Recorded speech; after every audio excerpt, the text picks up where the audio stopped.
Hi, it's me again with Corel tips and tricks. If somebody's needing help on another somebody's a Facebook page, they have like the whole alphabet and a bunch of numbers, and they want to know a quicker way to do it, and they've got a little bitty checkerboard. Well, you can make your checkerboard huge. If you look, this thing is 6 inches wide. You can set your nudge factor. Once you've made it, you can set your nudge factor to 6 and make a duplicate of that and make it checkerboard as big as you want it.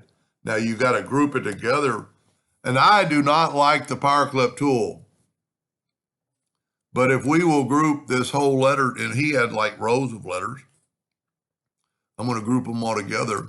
I do not like PowerClip, but in this case, it works better than Intersect.